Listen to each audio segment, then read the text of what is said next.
Well, hello there and welcome to another edition of The Big Q. Today we are talking, or rather we will be launching the gender mainstream strategy. However, Rwanda seeks to transform into a private sector-led, knowledge-based and service-oriented economy. Now, despite, of course, the existing conducive environment for gender equality in the country, there are factors that continue to hamper the growth, especially of women when it comes to opportunities. Now, according to the Labor Force Survey in 2018, women account for close to 44.8% of the labor force. However, they represent only 28% among the employed persons with managerial positions, as they are mostly engaged in laborers, domestic cleaners, shopkeepers. But let me just paint a better picture or a bigger picture of where the country today stands. Now, the disparities are even more significant in key economic activities in the country, like, for example, the mining sector. Male represented are 94%, female represented in the mining and quarrying sector, 6%. In the transportation and storage, we have male who are represented at 97%, female 3%. Now, construction, males 85%, female 15%. When it comes to IT, information and communication, male 74%, females 26%. And professionally scientific technical activities, we have males at 69%, female 31%. Only in agriculture, fishing, and activities of households, where female, of course, are more predominant areas. That is, we have male represented at 45% and females at 55%. I guess that's why we're here today. And that's why today I have the pleasure, and I'm joined by the chairperson of the Private Sector Federation, Mr. Robert Bapfakurera, and of course, the Chief Gender Monitor, Mama Rose Rwabuhihi, and UNDP Deputy Resident Representative Vasha Redka. Thank you very much for making time to be with us, and congratulations as you're about to launch the book, sir. Over to you. Yes, maybe you can show the book. Yes, so this is the book that is officially being launched today, Gender Mainstreaming Strategy for the Private Sector, 2020 to the year 2024. I'll start off the questions with you. Why do we have the strategy? Why did you come up with this strategy? Thank you very much. There are many reasons why we came up with strategy. You know very well Rwanda has Vision 35 for middle income, Vision 2050 for high income. Rwanda is looking at the private sector as the sector which will lead the economy. And if we don't involve all genders, then we cannot achieve the target. We cannot achieve the vision. So when we looked around to make sure we prepare ourselves to achieve the goals, we saw a lot of gaps. Like I have just mentioned, there are gaps in different sectors, high percentages in different sectors, including the leadership in the private sector.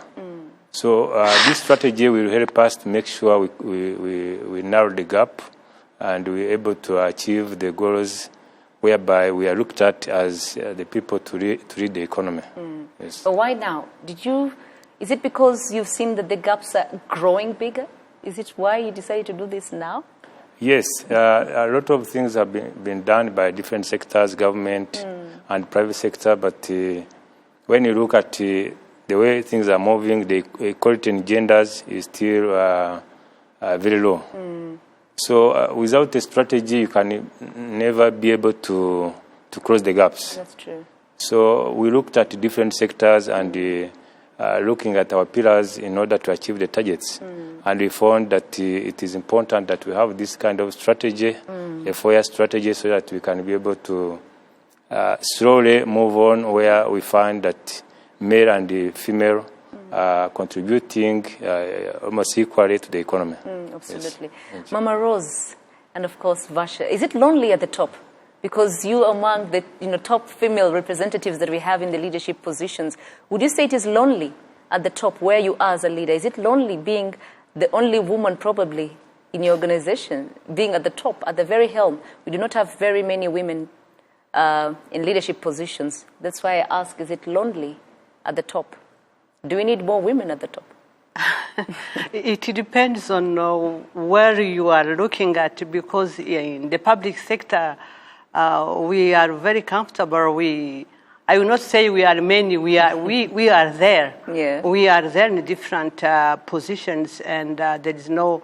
We are not alone. But at the level of the private sector, I think there is still something to do. There is still improvement, really, to look at. And maybe in some sectors, women might be feeling very alone in the private sector. Absolutely. So, of course, as an institution that monitors and respects the compliance, of all gender equality principles in various developmental sectors, why do you think it is important that we promote gender equality, especially in the private sector? In Rwanda, our constitution is very clear. The country is expecting men and women to contribute to the development of this country, to be there at different positions, but also contributing, but also benefiting of what the country has to give to its members. And in the different assessments that have been done in this country, not only by the Gender Monitoring Office, but the different surveys, including those you were reading just a few minutes back, it is showing that although in these 26 years, Rwanda has doing very well, we are going on a very interesting pace, although we still have a long journey to do, but we have accomplished a lot. But when we look at different sectors, there is uneven development, and the private sector has been lagging behind, as the chairperson has just been talking about it. So it has been lagging behind because of many reasons, maybe that we will explore in this conversation, but they have been lagging behind. And that is why the private sector has approached us, UNDP, and the other partners to say, we are seeing these gaps, we want to do something. We don't want to be always lagging behind in this development, having men and women contributing to the development of this country. We really need to do something, and this strategy for us is very critical. It's a very good beginning, it's a foundation, although there was all the things being done, but things are being put in order and in a good direction. Absolutely. Varsha, is it lonely at the top? As Chief Gender Monitor said, I don't know if lonely is the word, because indeed in Rwanda, Rwanda is world renowned for the strides you've made in gender equality, particularly in the public sector. So that's wonderful to see. And as the United Nations, like the Gender Monitoring Office, targets for gender equality in leadership positions at the UN globally is being monitored. And at the very senior level, they've made good strides, including for UNDP Rwanda. There, a lot of our senior leaders and heads of units are women, so I'm not completely alone, which is good. But what we all achieve for, including in the private sector while we're here today, is across the board in all sectors to achieve gender equality. So not completely lonely, there's still strides to make, but in the UN system and with the one UN team in Rwanda, there's many heads of UN agencies for the UN country team that are also women, so that's a positive. It is a positive. In the UN system, it's at the lower levels. The studies have done across the board in every country. In middle management, where there's still strides and improvement to be made. So it's lonely there, but again, there's targets and indicators to get there, just like the strategy to improve gender inequality in the private sector here in Rwanda. Absolutely. Now, internationally, what has been the contribution of gender equality, especially in the SDGs? Good question. Thank you, Fiona. And I wanted to also emphasize that our support as the UN is really a one UN support. It's UNDP in partnership with UN Women and also led by the UN Resident Coordinator for Rwanda. And the SDGs, of course, from 2015 was, just to remind people, it was a set of 17 globally agreed goals. And the beauty of it was compared to the previous version of the Millennium Development Goals, it's a set of goals that all countries, developed countries and developing countries, have signed on to, that are member states of the United Nations. And the 17 goals are all interconnected and interlinked. And there are broad goals that cover economic, social, and environmental connections, all those aspects of sustainable development. And gender equality and women's empowerment is cross-cutting across the entire agenda. And we're calling it the Agenda 2030 because really it's the framework is to achieve the SDGs is 15 years. And now in 2020 we're embarking on what we're calling the Decade of Action, which is we have 10 years to achieve the SDGs. But of course with COVID-19 and the negative effects globally on the most vulnerable, including women, where evidence is showing that women in the private sector are more vulnerable and more adversely affected, unfortunately, in business and across the board.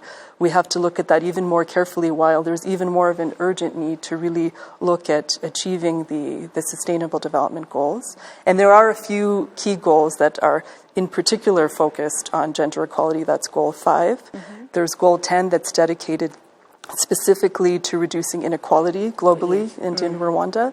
And then there's a goal that's related to decent work. So those are some of the goals that are precisely working on the targets that are in this gender equality strategy for the private sector. For the private sector, absolutely. I'll bring you in, Mr. Chairman. Yes. What are the trends then today? Where, if you could paint us a picture in the private sector, what are the trends in terms of gender equality? Well, in the private sector, gender equality is, as you have seen, the gaps are very big. And you'll find that the women are mostly found in the lower levels of the company structures. Though there is a lot of promotion in Rwanda for gender equality, private sector is still using the competition method to get the employees. But you find that also you don't find numbers coming up from the females. However, you find also today there is a big change from the past. You'll find some organization is led by women, finance institutions, hotels, and other sectors. So I think with the partners, UNDP, GMO, government, there's a bit of change. There's a bit of change. Yes, but we need to work very hard. We need to encourage females to compete at the jobs of high level, even in different sectors, as you mentioned, where they participate very low, such as mining, transport, as mentioned before. Absolutely. But then how, I'm thinking in an aspect where you have now launched the book, yes. But how many people will actually do this? How will you follow up to ensure that, we're actually walking the talk? Like she rightly put, Varsha said, it's the decade of action. Yes. So how are you going to ensure that this is actually being followed? It's not just a book that we launch and keep, in our houses. Yes. In the private sector, we have a structure. We have leadership structure from national level to downstream to city level, whereby when we launch such kind of strategy, we try to make sure it is everybody participate and is encouraged to make sure we achieve the strategies we are laid out. The interesting thing, we have also what we call associations. Associations are sector-based. So let's say association of doctors, association of manufacturers, association of professionals and so on. So we launched this, we launched this to all these people, and they all help to make sure we achieve the goals. It is followed upon. Yeah.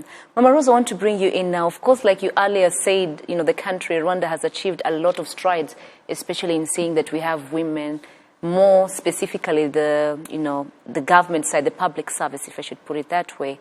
But then what would you say are the gaps and the challenges that you have clearly noted as an institution, and what should we do to achieve them, to achieve better results than we have right now?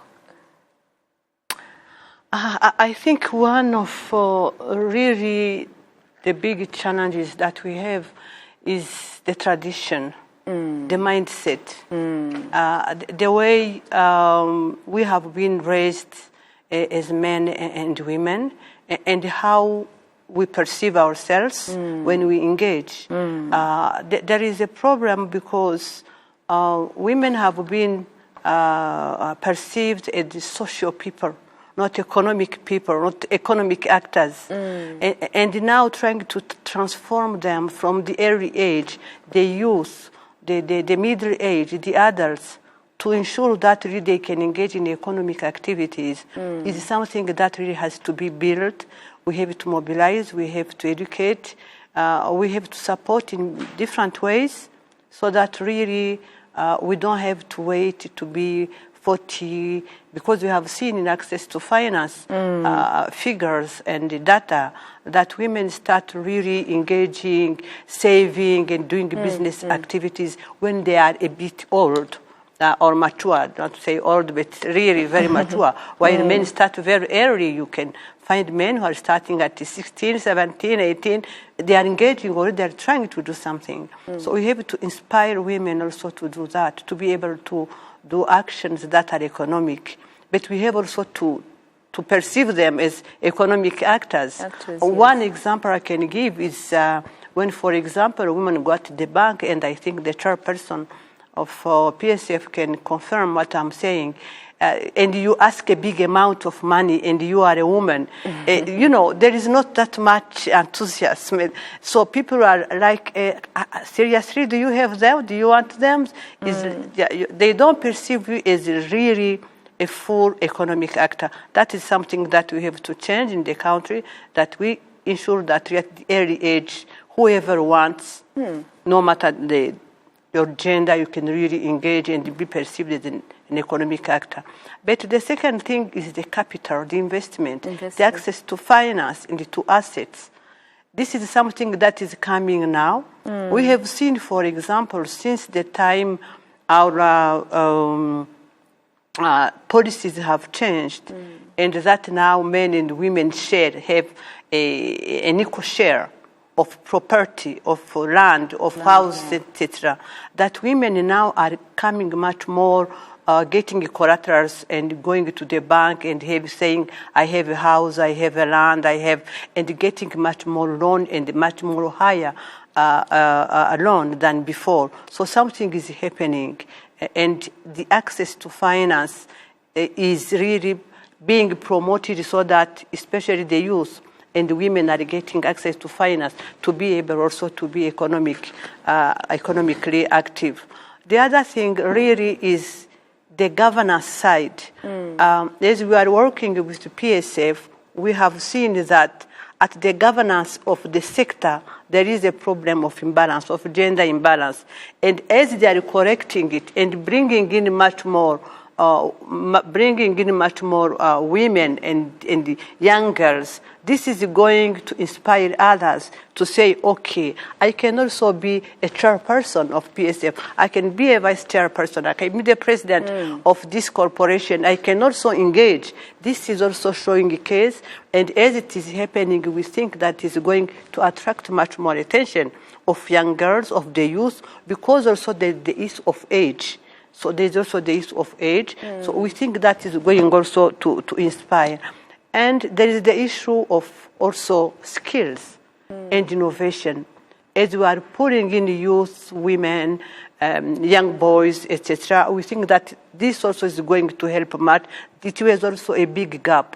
Thinking big, thinking new, trying really to innovate and to see what can I do to really be an actor here? How can I bring a solution on this problem, at the same time get some benefits? This is the new mindset and the new thinking that we are seeing in the youth that is going to, I think, to push some people in the private sector and also help them to operate at that level. But I'm thinking in terms of policy and framework. Do you think if we had, policies set in place and the framework that's actually put and set and said, if we do not have this particular number of women in this sector, then maybe we have to revise what we are doing? Do you think that could be an answer to this problem, surely?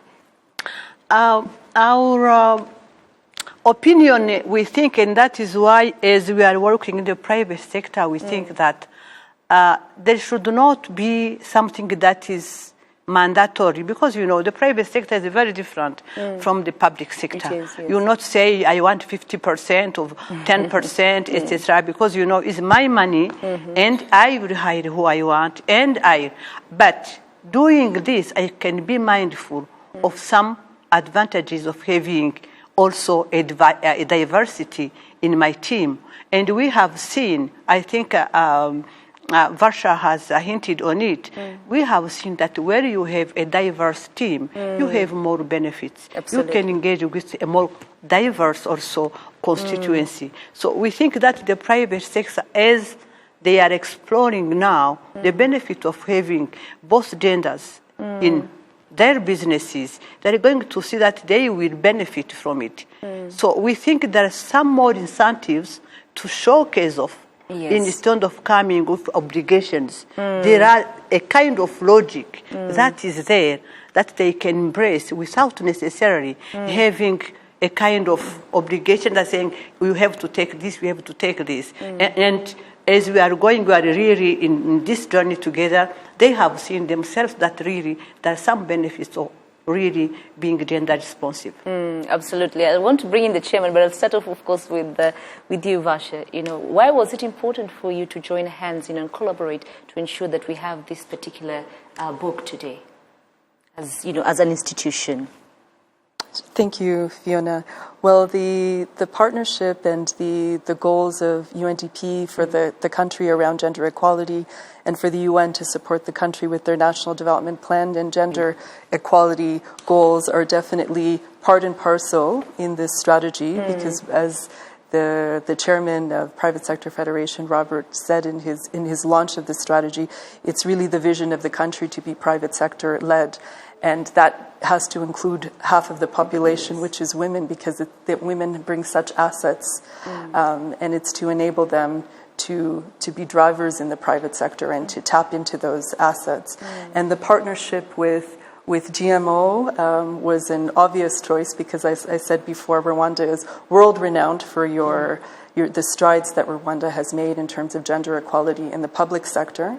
And what's really encouraging for the United Nations and the One UN is that the recognition of the country, that in looking across all sectors and looking at the private sector and through the Private Sector Federation, where in private sector gender equality is somewhat lagging behind, and the country really wanting to do something about it, and having an excellent, you get to those achievements by really having institutions like the Gender Monitoring Office, and it's really a good practice model globally and in the region for other countries to look at, where you can achieve that when you actually have a chief gender monitor who's a senior person across the country that looks at all these different sectors and plans, has indicators, gives expert advice, and ensures what gets counted, what gets done.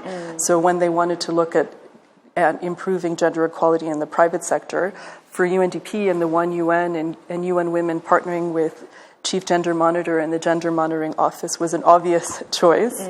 And why also partner with the Private Sector Federation? Again, that was an obvious choice, because as Mama Rose said, it has to come from the private sector.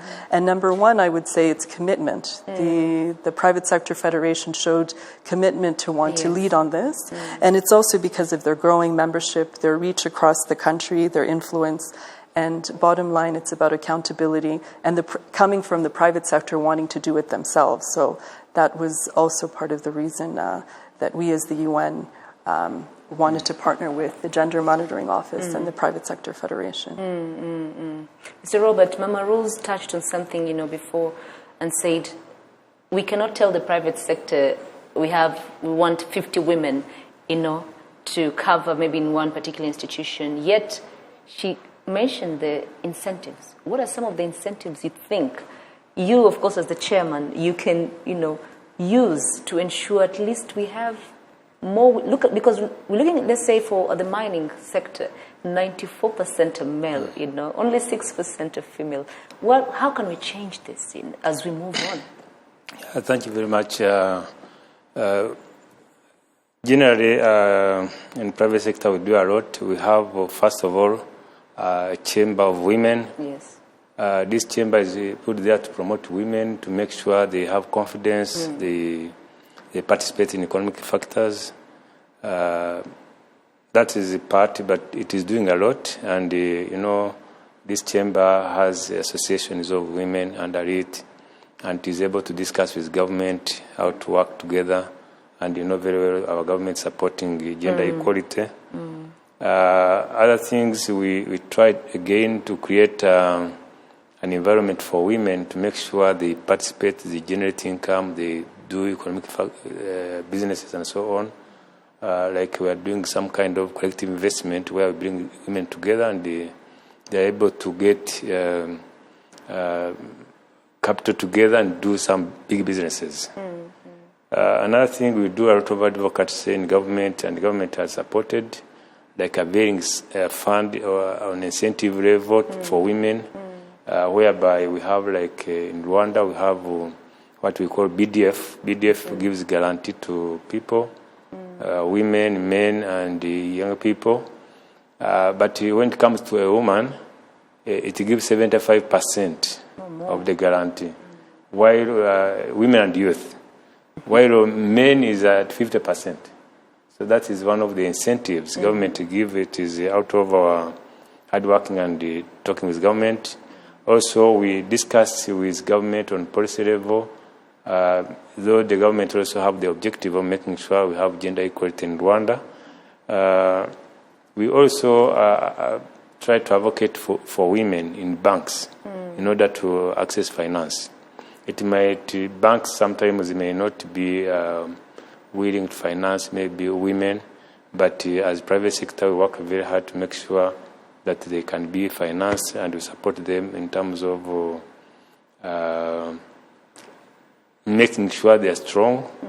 Like what I said before, in collective investment, putting them together, putting systems which can help them to prepare what is required by a bank to get maybe a bank loan.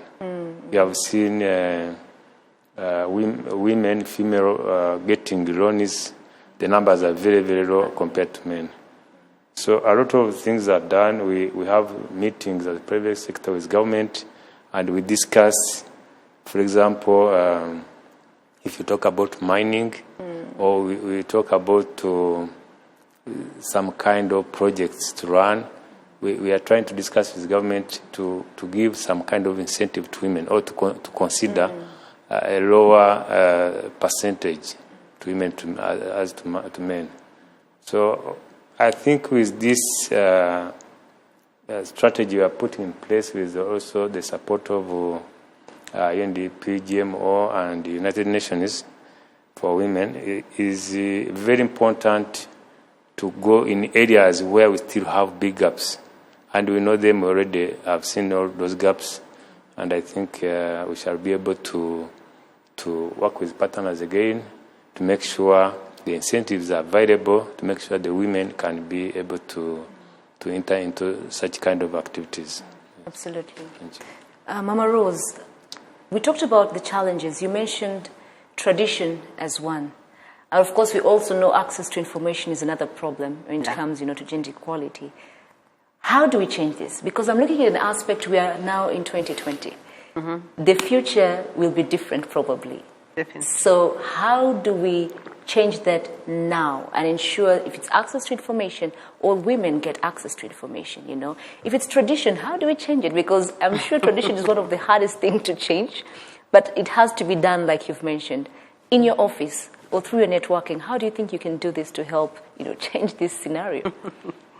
Although I mentioned traditions, they are already changing. But we have to accelerate it a bit and to broaden it much bigger and much wider, because the youth is definitely changing much more faster. But we wanted to go deep in the rural areas. We want the traditions to be really embedded in the way we are educating our kids. And as you are asking, I think the first thing is education, the way we are educating our children. I believe with more women going to school right now and having boys and girls going together, you are very young, but a long time ago, there were schools for women and there were schools for boys, and the boys will go to do mathematics, to be engineers, and the women will be this and other social things. But that kind of now putting people together, giving the same education to boys and girls is something that is going definitely to change things as they are. But we want things to change much more faster because, the world now is going fast. We don't have time to lose, really. We have to be fast. And education and information. But again, we are saying, but information, women don't get much information like men. That is true because before, the information was very selective. And the information, you will get it in very specific spaces.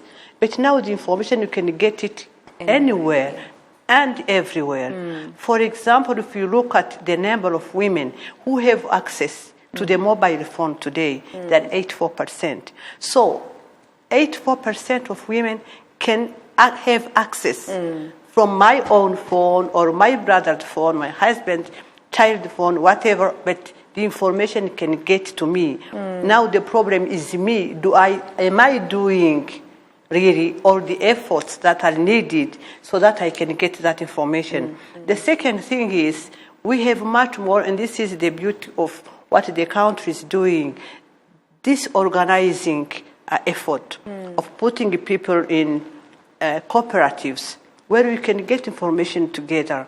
I think this also is going to accelerate the way women reach out to other people, but also receive information so that they can access skills, they can engage, they can be trusted, and you can see my talent because you have heard what I'm saying. You have seen what I'm doing, and I think the media, you have a big, an important role to play to inform really the rural area, men and women, and I think this is going to make the change that we want very quickly. Absolutely.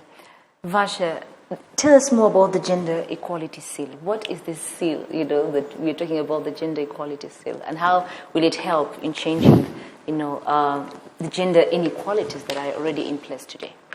Sure, thank you. The Gender Equality Seal actually is quite promising and something we're really enthusiastic about. It was actually, part of it was an initiative for UNDP globally. It started by looking at increasing gender equality in the workplace. It's really related to that. And we went through, in UNDP Rwanda, we went through all these steps, and for the private sector, it's no different.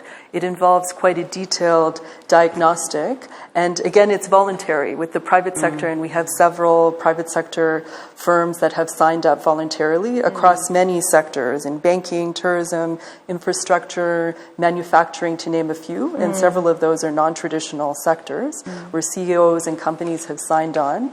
And basically, it's working with them hand in hand with these companies and with the CEOs across all different levels of the organization to look at how they can work towards being a more gender equal women and supporting women's empowerment in their workplace. So it's looking at areas such as pay gap, improving women in decision making, policies around work-life balance, reducing harassment in all its forms in the workplace.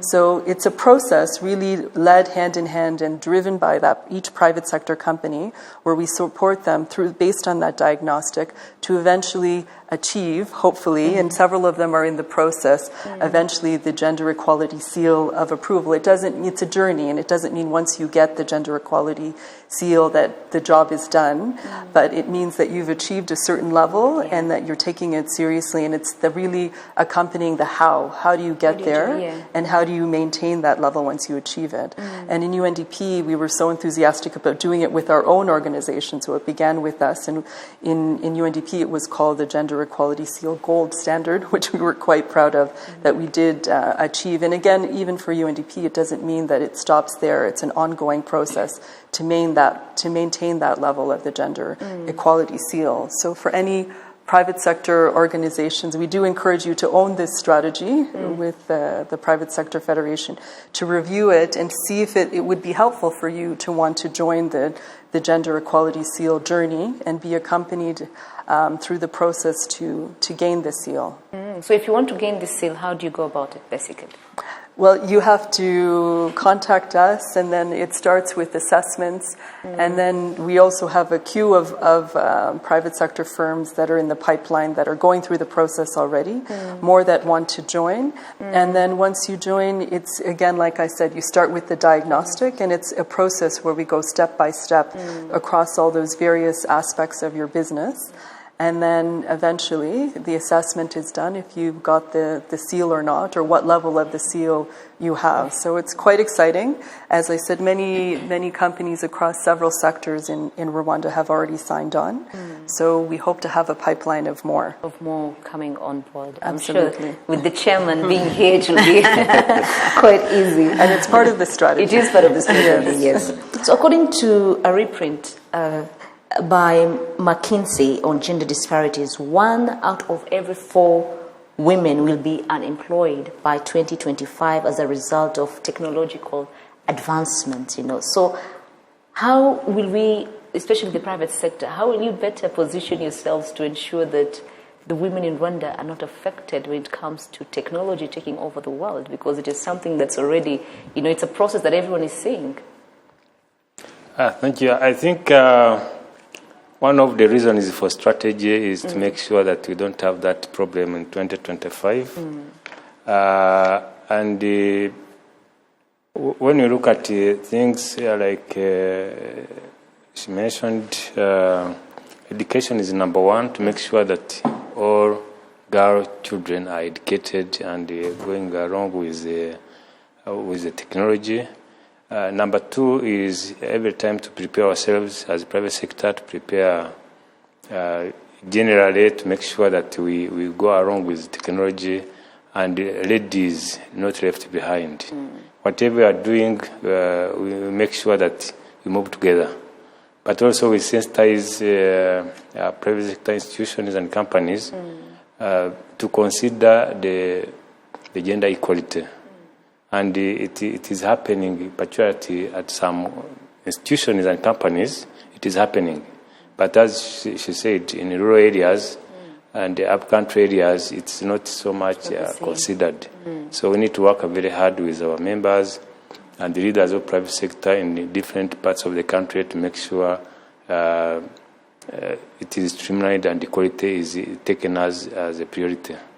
Yes. With access to finance, especially for the rural women, if I'd put it that way, I think it's one of the hindrances why we do not have more women in rural areas, coming on board. How do you, convince the banks, to have these women come on board, especially those in the rural areas? Because in Kigali, I think it's quite fair right now. But in rural areas, we still have men taking over. Yeah, it is true. There is a high percentage of informal businesses in rural areas, and the women participate a lot. Yes.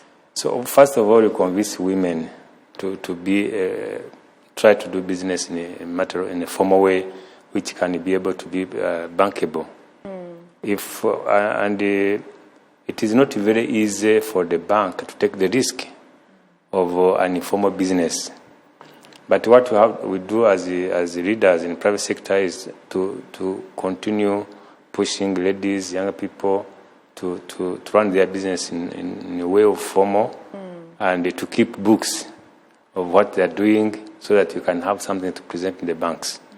But it is very hard to convince the bank that you lend this lady or this young man without any presentation of what he's doing. So the first thing is to convince the community, the females in upcountry, even in town here. There are many who are running business informally. And they cannot easily get loans from the bank. So what you are doing through association is, again, and through our leadership in the chambers and so on, we are trying to make sure to tell people that now this is not the way. We are in a vision 2050, 2035. Please run your business in a formal way so that tomorrow bank can support you, microfinance can support you. But again, in order to make it easy, we try to bring them together so that they can learn from each other at the first thing, and the management is collective, and we support them by putting professional managers in these sectors at least their own company can support members, shareholders who have other companies to run their business in a formal way and to be able to access the bank. We have tried our best to make sure also what I said as a fund, which is BDF. BDF, yes. you know, many people don't have guarantee for the bank. Bank will want a guarantee. So even to access the BDF guarantee for the loans, you need also to have something to present. You don't just go there because you are a woman and then you get a loan. We have had these kind of challenges and we are trying our best to address them. But do you train them? Would you say, do you train them? Do you make time to ensure that, you know, the particular groups or cells of them are trained to understand and what to expect? Yeah, actually, it is training, but when we put them together, we put somebody in charge of finance to help them to go to the bank, help them organize their books, help them to tell them what the bank wants or BDF wants in order to access the loan. That's the best way we are trying to do it, so that one finance can help 2-3 groups. Yes. Mama Rose, how will this book that has been launched today help with the gaps and challenges, you know, that we've mentioned? I think this strategy is very useful on several levels. First, on the side of PSF itself, I think it is a very important tool because to get there, they had really to dig down and understand the gaps, the opportunities that are there, and this is very critical. It is important to know what is at stake, what is the problem, what is the challenge, and then see how we are going to solve it. And second, I think I'm talking for them, but I know they did it, is the fact that they set and say we are going to have a strategy, knowing where we come from and having a roadmap of where we want to go. This is very critical, is organization, but it is also commitment. Because you can't do this unless you are committed to go somewhere. Absolutely. And since you have decided to do somewhere, you know what you have now and what are the means, what are the resources you need to go somewhere else. And this is also critical because then, today they are tapping in the resources of the United Nations, but tomorrow they can also tap in the resources of somebody else. We are working together in the framework of the partnership between government and the private sector, but also tomorrow they can also work with the civil society. They can also work with any other agency working for development. And I think having this, anybody who wants really to help can look at it and say, this is my area, this is my niche, I can bring my contribution. For me, this is a blueprint that is going to help them really go faster and really do big things that we are all waiting for in the country. In terms of technology, because I'm sure as much as we have books, we can always have them as e-books, you know, online. How do we ensure that actually no woman is left behind when technology is finally embraced by everyone? Yeah, that is not a question only for the private sector. I think it is a question for all of us, and all of you is something that we have to work hard on. First, Africa is lagging behind. That we know very well. And in Africa, you have several categories of people who also have been kept outside of this very exciting journey. But the good thing in Rwanda, although the data are showing that, for example, women are still behind, there are a lot of initiatives that have been launched by the Ministry of ICT, by the Ministry of Youth, by the Ministry of Gender, and many other institutions, including the civil society and the development agencies. So there is really a big commitment from all sides to push on technology for all Rwandans, boys and girls. There is no discrimination. The problem is where we come from. We started with a big imbalance. That is why we still see it. Otherwise, in terms of policies, in terms of strategy that are being put in place and programs. You know, there's no longer any discrimination in Rwanda. The discrimination is on our side ourselves, as families, as community, as women, boys or men, to say, I'm not embracing this career. But otherwise, everything is open. The problem now is to push and to empower people really to get inside there. But otherwise, I think there are good hopes for Rwanda that our youth very soon are going to be very, very conversant with technology. Absolutely. Vash, I want to bring you in terms, of course, as you know, the international eye and the international body that looks into this. In terms of us trying to adapt the right mechanisms that are, like the gender equality seal, what other measures do you think can work to ensure that we do not drag our feet when it comes, like we are still on the right path in the next future? Yeah, thank you. I think that's where I think it comes back to this strategy. And we really encourage all businesses to have a look at it and own it, because you can tell it was private sector led, because it's a very easy read, it's very clear, it's very action oriented. So some highlights, for example, to answer your question, to make sure that women are not left behind in the private sector. Some key pillars in the strategy are around skills. You were talking about financial inclusion. So there's very clear targets to improve the space for women in tendering processes with the Private Sector Federation, supporting women in business to access tendering processes and hopefully to win some of those tendering processes because they've been lagging behind. There's a research and development pillar of the strategy, which is looking at the aspects of procurement, and UN Women is also supporting some of that work. So what are the aspects that women need in procurement for their businesses? And again, related to access to finance, there's taxation aspects.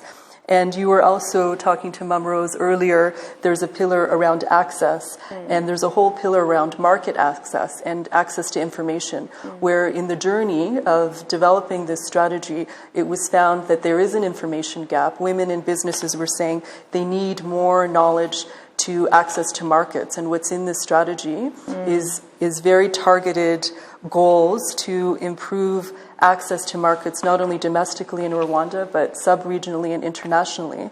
And something that I think is really, really welcome is also improving women in business to be at the leadership table. And there's very targeted aspects to improving the amount of women in business that attend trade exhibitions, not only in Kigali, but throughout Rwanda, but regionally on the continent in Africa and internationally. So those are just some, and of course the labor relations pillar, which is the gender equality seal. So those are some of the key pillars that, in answer to your question, are embedded in the gender equality strategy in the private sector, which are key targets, which we want all businesses to hold us accountable to, because this is just the launch, it's just the start of the strategy. And because it's so action-oriented, we encourage you to be part of it and hold us accountable to achieving it over the next few years. Accountability. How do we hold you accountable, Mr. Chairman? How do we come back and not we have already put ourselves to be accountable for gender equality with the launch of the strategy, and we have put it in our goals to make sure that by 2024 we shall be at a different level from today. And as she said, a lot of things are being done. One thing is awareness. We do what we do in the private sector. We do what we call study tours, where we take people from different sectors to different countries depending on the interest. And this has helped businessmen in general and women in particular to learn more from other countries. Then, as she said, we also go to different trade fairs in different countries to learn, to network, to get businesses, and this has helped a lot. And we're encouraging to make sure it is across the country, not just from Kigali, but also from other parts of the country. Yes. Absolutely. Mama Rose, maybe as we sum up, I'd want to quote His Excellency, the President, of course, of our country. He said, the fight for gender equality is common sense. It should be common sense. Do you believe it is common sense? Because at times common sense is not common for everyone. I completely agree. It's common sense, and it's very easy to understand it and to abide to it. When we are talking about gender equality, it is about giving same opportunities to everyone. It is about not discriminating anyone. It's about thinking of my participation, your participation, but also the benefit I get from whatever the country is doing, and no one would be left out of it. And this is very easy to understand for me, and I don't see anyone really putting a question on it, saying no, it should be otherwise, it should be not like this. And you know, definitely, even if there is somebody who would think that we have a constitution, we have a basis in this country, we have to bring back the discussion to it. This constitution is something that we have adopted, all of us as Rwandans, to say no more discrimination in this country. No more discrimination based on race, ethnicity, gender, religion. So this is where we have to go. It is the only way. It is one way. There's no second way. There's no two ways about it. As we sum up, maybe, Mr. Chairman, maybe people who are watching us today, part, of course, of your team, the Private Sector Federation, what would be your word to them concerning, the launch of this particular book, but also in emphasizing, the gender inequalities has to stop? I think what I would tell the private sector members is that we should have the same goal on gender equality, and they should own the strategy. So I think also I call upon everyone to support this strategy to make sure that our objective of being a private-led economy, we achieve it. We cannot achieve it where women are left behind. Yes. It is very, very, very hard to achieve the goal. So I'm calling upon that they should understand that private sector-led economy, it needs both women and men. Absolutely. Yeah. Vasha, as we sum up, what would be your word maybe to the women out there who feel they do not have the confidence to actually sit on some of these tables and discuss and have conclusions, that can help better future the country? Yes, I also concur with Chairperson of the Private Sector Federation. We encourage particularly women in business or aspiring women in business that want to join the private sector to really make this strategy their own, to look at it. Again, it's very clear, very simple, very action-oriented, and to be a part of it, because I think there's something inviting in many different aspects under different pillars for almost every woman in the private sector in the country, and where you see that you might benefit to be a part of it, and to contact us as the YUN, and in particular the Private Sector Federation, who's leading this, to be a part of it and to benefit from this strategy. Absolutely. Mama Rose, as we sum up, what would be your word to our viewers today? First, I want to congratulate the private sector and the Private Sector Federation in particular for really having put together this strategy, and I would like to encourage, as Vasha also is saying, the members of the federation really to take stock of this very important blueprint and implement it. And also I'm calling to the different partners really to give a hand to contribute to its implementation, and get in touch with the Private Sector Federation and see how we can together really push it so that in 2024 we can have a good evaluation, because that we will do it. I hope we'll still be there. Yes, to watch. So we are really expecting a good evaluation in 2024 to see where we are coming from. Now we know where we're coming from, and in 2024 we'll be doing, look at the journey we have done together. Absolutely. And we are inviting everybody to join hand. And congratulations again, Chairperson. Thank you.